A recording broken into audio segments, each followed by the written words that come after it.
तुरंत जुगल तन पुलक शरीर तन पुलकित हो गया, उनके रोम रोम खड़े हो गए और मन मगन हो गया सुमेरे गुण ग्राम। भगवान के नामों का सुमरण करते हुए मन मगन हो गया। अब हनुमान जी महाराज जब खड़े हैं, जान गए विभीषण की हनुमान राम के भक्त हैं, तो हाथ जोड़ करके, जैसे कोई मिलता है कि आपको एक ही घंटे में लगेगा कि कितने जन्मों से उसकी मित्रता है, लग रहा है आज से नहीं बहुत जन्मों से हम इनको जान रहे हैं, और कोई जीवन भर साथ रह जाता है, लेकिन लगता है कि पराया ही। हनुमान जी महाराज जब जिसकी जिंदगी में, जिसके जीवन में आते हैं, चाहे वह मूर्ति रूप में आ जाए, गुरु रूप में आ जाए, नाम रूप में आ जाए, उसके जीवन को धन्य कर देते हैं। विभीषण जी महाराज को लगा कि अब अपना दुख इनके सामने अगर हम कह देंगे तो हमारा दुख दूर हो जाएगा।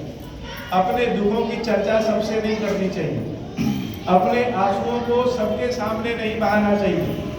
भगवान शंकर जिसके ऊपर कृपा करते हैं उसी को आंसू देते हैं। यह आंसू नहीं, स्वयं गंगा जल है, और जब यह आंसू निकलता है तो मन आपका एकदम पवित्र हो जाए। इस गंगा जल के मूल्य को समझिए, सबके सामने ना अपने कष्ट को कहिए और ना आंसू निकालिए, भगवान के सामने अपने कष्ट को कहिए, क्योंकि कष्ट वही दूर कर सकते हैं। विभीषण जी महाराज रोते हुए कह रहे हैं, सुनहु पवन सुत रहनी हमारी, जीव दशरथी महु जीव विचारी। हे हनुमान जी, सबको लगता होगा कि हम इस सोने की लंका में रहते हैं, रावण जैसा पराक्रमी भाई इस विभीषण का भक्त भाई है, तो इस विभीषण को कोई कष्ट ही नहीं है।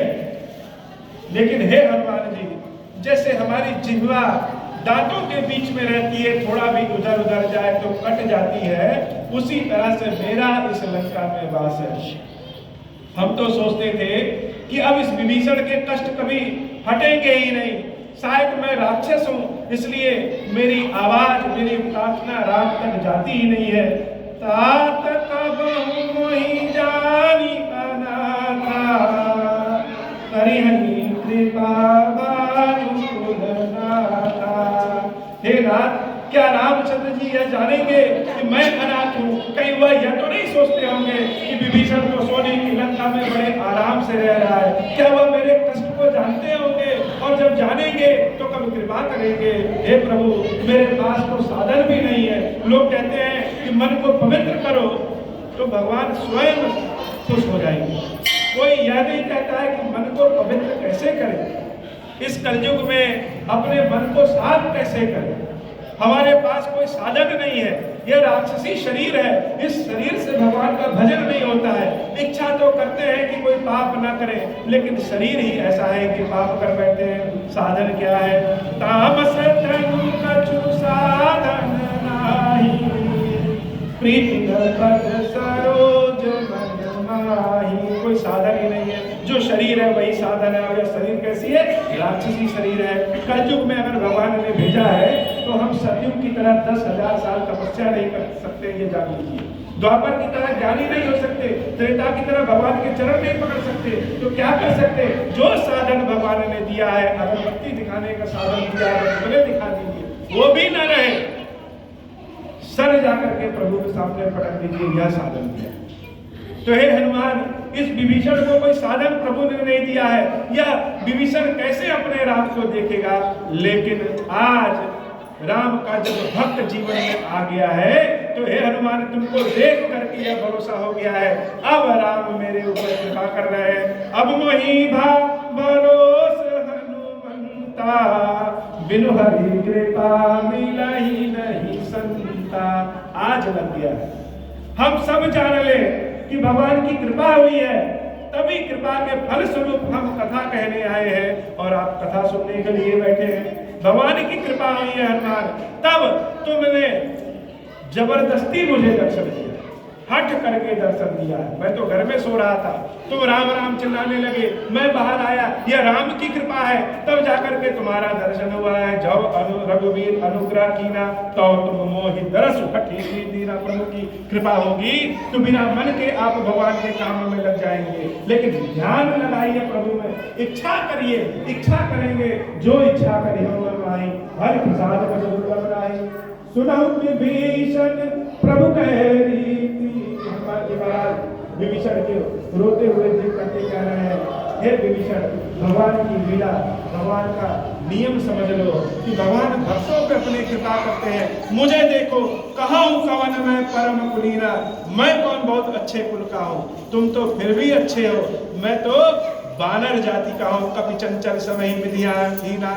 प्रभु ने बनाया ही हमको चंचल है, हम तो अगरबत्ती भी नहीं दिखा सकते, एक जगह से उस जगह कूद सकते हैं केवल। और कहते हैं कि सुबह सुबह अगर बानर का दर्शन हो जाए तो दिन भर भोजन नहीं मिलता। तो मेरा नाम अगर कोई सुबह सुबह ले ले, दर्शन कर ले, तो उसको भोजन भी नहीं मिलता। उसके बाद भी देखो कि भगवान की कृपा कैसी है।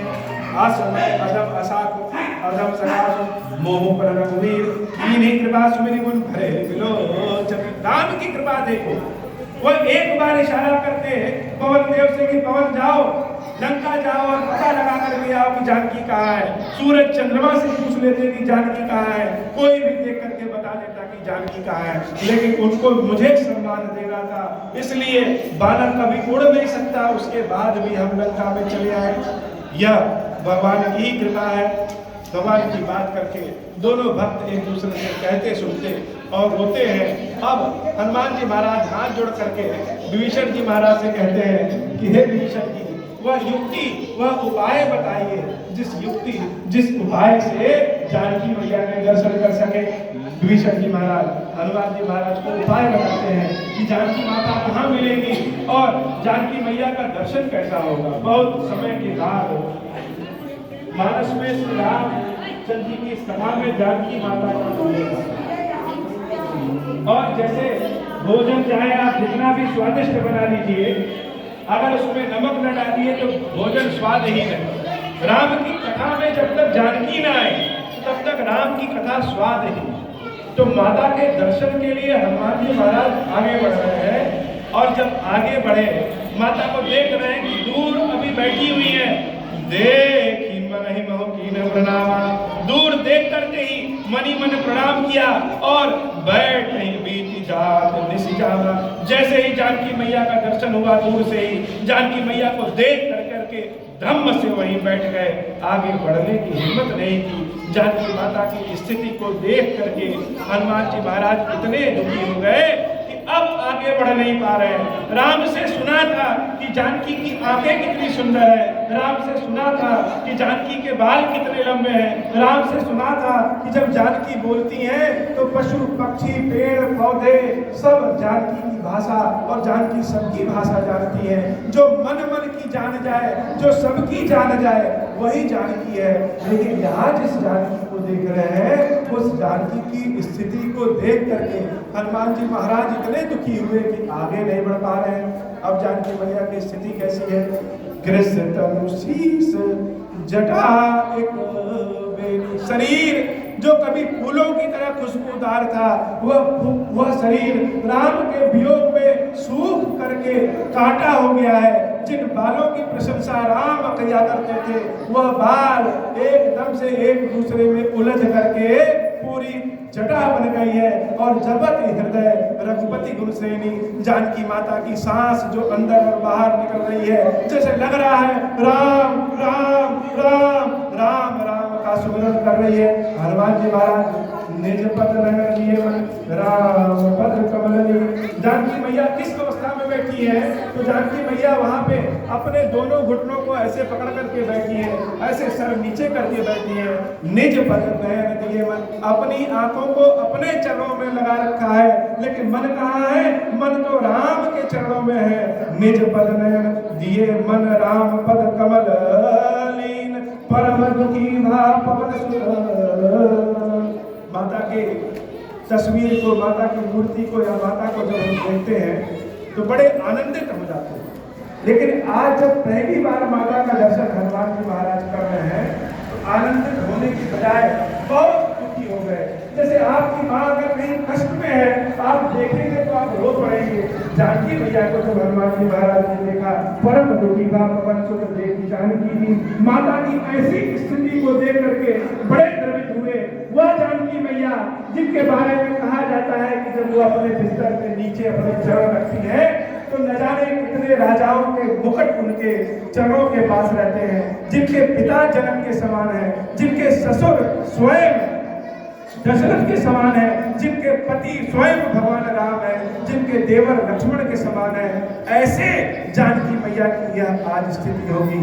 किसी की स्थिति कभी भी बिगड़ सकती है। भगवान स्वयं देवी कितना कष्ट सही है, हम सब कष्ट सहे तो क्या सहे। माता की स्थिति को देख करके हनुमान जी महाराज वहीं बैठ जाते हैं। आगे सोचते हैं कैसे बढ़े, क्या करें, और जाकर के जिस पेड़ पे माता बैठी रहती है उस पेड़ के ऊपर पत्तों में छिप जाते हैं देखने के लिए कि अब यहाँ क्या हो रहा है। उसी समय देख रहे हैं कि रावण पूरे साज श्रृंगार के साथ आता है और आकर के जानकी मैया से कहता है कि हे जानकी, एक बार बस मेरी ओर देख लो, केवल देख लोगी एक बार मेरी ओर तो मैं तुमको लंका की रानी बना दूं। माता अपने सर को नीचे रखते हुए ही एक तिनका उठाती है और रावण और अपने बीच में तिनके को रखते हुए कहती है, तृणधरी ओट कहत वैदेही सुमेरी अवधपति परम सने। हे रावण, मेरे राम के सामने तुम इस तिनके के समान हो और तुम कह रहे हो कि जानकी तुम मेरी ओर एक बार देख लो। यह कमल का पुष्प छोटे मोटे प्रकाश से नहीं खिलता है। मेरे राम राम है, तुम्हारी ओर जानकी देख भी नहीं सकती है। सबके सामने जब रावण अपनी अपमान सुनता है तो तलवार निकाल करके, तलवार कौन सा है? भगवान शंकर का दिया हुआ चंद्रहास तलवार है जिसका बार कभी भी खाली नहीं जाता है। तलवार उठा करके जानकी माता को मारने जाता है और जानकी माता दौड़ करके उसके तलवार को पकड़ लेती हैं और उस तलवार से विनती करती हैं, चंद्रहास हरु मम परितापम रघुपति विरह अनल सजातम। हे चंद्रहास, तुम भगवान शंकर के तलवार हो, मेरा वध कर दो जिससे रघुपति के विरह से छुट्टी मिल जाए। अब जीने का मन नहीं है, बिना प्यास के बिना भूख के तो जानकी रह सकती है, लेकिन राम के बिना अभी जानकी नहीं रह सकती है। सारी राक्षसियां जाकर के रावण के हाथ को पकड़ लेती हैं और कहती हैं कि छोड़ दीजिए, आज इनको छोड़ दीजिए। रावण 1 महीने का वचन, 1 महीने का समय देता है कि हे जानकी, 1 महीने में तुम मान जाओ और 1 महीने में अगर नहीं मानोगी तो निश्चित रूप से मैं तुम्हारा वध कर दूंगा। सारे राक्षसियों को आदेश देता है कि जितना हो सके उतना कष्ट दो राम को, जितना हो सके उतना कष्ट दो जानकी को, और जानकी जब तक मान न जाए तब तक कष्ट देते रहो। सारी राक्षसियां जानकी मैया को कष्ट देने लगी, लेकिन भगवान की लीला कहते हैं बड़ी अपरंपार है। यह सारी घटना हनुमान जी महाराज देख रहे हैं और हनुमान जी जिसके जीवन में आ जाएंगे बिना कहे ही कष्ट दूर हो जाएंगे। उसी समय एक लीला हुई। भगवान की कृपा ऐसी होती है कि बड़े बड़े एटम बम को भी भगवान खुश कर देते हैं। उसी समय एक लीला हुई कि उन राक्षसियों की जो सबसे मेट है त्रिजटा, वो जब सोई तो उसने सपना देखा कि एक कोई बानर आया हुआ है। उस बानर ने पूरे लंका में आग लगा दी। वह त्रिजटा देवी सीता के बगल में बैठ करके राम राम राम राम सुनते सुनते उसको राम से प्रेम। अगर जानकी इतना राम राम कह रही है तो राम में कुछ बात तो होगी। अगर आप अपने कान में दिन भर किसी की निंदा सुनिए, किसी की बुराई सुनिए, तो सुनते सुनते सुनते सुनते वह बुराई आपके अंदर घुस जाएगी। और अगर आप किसी का नाम सुनिए राम राम राम राम, तो निश्चित है कि आपके हृदय में राम घुस जाएंगे। उस त्रिजटा को राम जी से भक्ति हो गया, लगाव हो गया, और वह त्रिजटा जब आई सारे राक्षसियों से कही, ऐसा है कि तुम लोग रावण के कहने से जानकी को परेशान करना बंद करो। हमने एक सपना देखा है और वह सपना निश्चित रूप से 3 दिन में सही हो जाएगा, क्योंकि सुबह सुबह भोर में सपना देखा है। और सपना यह देखा है कि रावण गधे पर बैठा है, बिना कपड़ों पर बैठा है और दक्षिण दिशा में जा रहा है, निश्चित रूप से उसकी मृत्यु होने वाली है। और सारा लंका राम जी की जय, राम जी की जय कर रहा है। तो रावण तो मर जाएगा। अगर तुम सब जानकी को परेशान करोगे तो तुम लोगों की भी चिता उसी के साथ जल जाएगी। सारी राक्षसी वहां से भाग गई, जानकी के चरणों में गिर पड़ी। अब जब सब लोग चले गए तो जानकी माता अपनी विरह त्रिष्टा माँ से कह रही है, और त्रिष्टा से हाथ जोड़ करके कह रही है, त्रिजटासन बोली कर जोरी, मातु पति संगनि तह मोरी, तजहु देह कर बेगी उपाई, दुसहु विरहु अब नहीं सही जाए। हे अब्बा, आपने मेरे कष्ट में मेरा बहुत साथ दिया है, एक कृपा कर दी। हम नहीं चाहते हैं कि रावण हमारा वध करे, राम का अपमान चारों ओर हो, और सब लोग कहें कि जो राम अपनी स्त्री की रक्षा नहीं कर पाए वह ईश्वर कैसे, वह कैसे दूसरों की रक्षा कर सकते हैं। इसलिए हे अब्बा, जैसे माता सती ने अपने प्रेम को अमर किया था, अपने देह को जला करके भस्म कर दिया था, और आज भी सती का प्रेम अमर है शिव जी के लिए, वैसे ही यह जानकी अपने इस शरीर को भस्म कर देना चाहती है, ताकि राम के लिए इस जानकी का प्रेम भी सदैव अमर हो जाए। इसलिए इतना काम करिए कि आप कुछ लकड़ी की व्यवस्था कर लीजिए कि हम चिता बना दें। त्रिष्टा अम्बा देवी जानकी को बहुत समझाती है, लेकिन जानकी को समझ में नहीं आता है। अंत में जब आप किसी को समझाते समझाते परेशान हो जाएंगे तो वहां से छोड़ करके चले गए। जानकी मैया को छोड़ करके वहां से चली गई। अम्बा सोच रही है कि कहीं से कुछ मिले, हमको मरना है। बुरी दिन यह होती है कि जब आप मरना चाहेंगे तो मर नहीं पाएंगे। जानकी मैया जिनके एक इशारे से अनेक ग्रह तारे सूर्य चंद्रमा बनते और बिगड़ जाते हैं, आज उनको मरने के लिए अग्नि की आवश्यकता है, लेकिन अग्नि नहीं मिल रही है। माता बहुत परेशान है। तारों से, चंद्रमा से, फूल पौधों से, सबसे जानकी मैया हाथ जोड़ करके प्रार्थना की कि हमको थोड़ी सी अग्नि दे दो ताकि हम मर जाएं। राम के विरह में यह शरीर जल रहा है, अब जीवित रहने की इच्छा नहीं है। उनकी प्रार्थना को स्वयं भगवान शंकर स्वरूप श्री हनुमान जी महाराज सुन रहे हैं, और सुन ही रहे हैं तो सोच रहे हैं कि करें। हनुमान जी महाराज जानकी मैया की स्थिति को देख करके सोच रहे हैं कि माता के कष्ट को दूर कैसे करें, कौन सा ऐसा उपाय करें कि एक बार में ही मैया का कष्ट दूर हो जाए। अभी सोच ही रहे हैं, कभी करे हृदय विचार, मन में विचार कर रहे हैं। दीन मुद्रिका तब तक अचानक में उनको याद आया कि रामचंद्र जी ने एक अंगूठी दिया है, वह अंगूठी क्यों ना दे दे।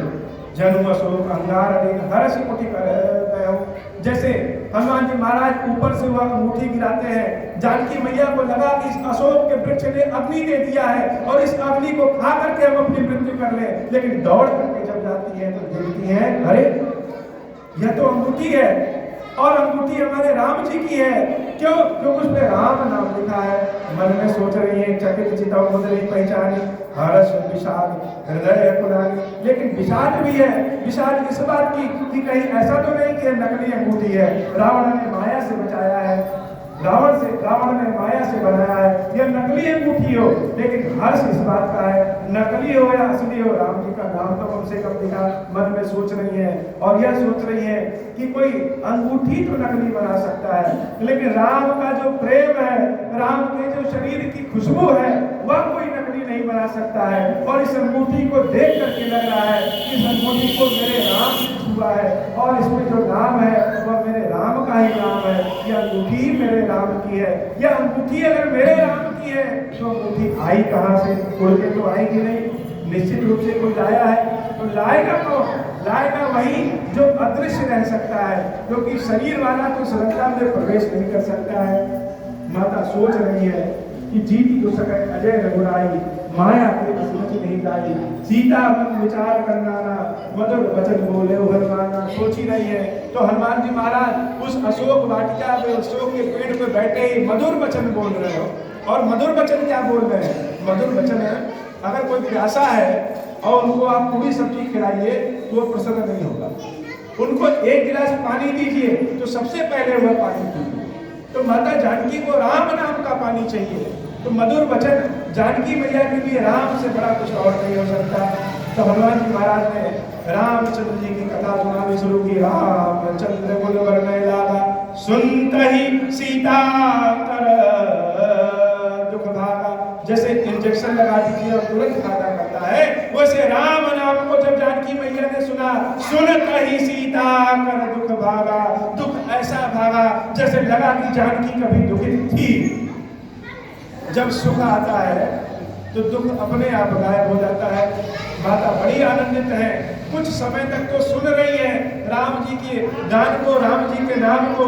जब याद आया तब कह रही है, लागी सुने श्रवण मन लाई, आते होते सब कथा सुनाई, श्रवणामृत जही कथा सुहाई, कहीं सो प्रकट हो देखिन भाई। जो कथा सुना रहा है राम जी का, वो सामने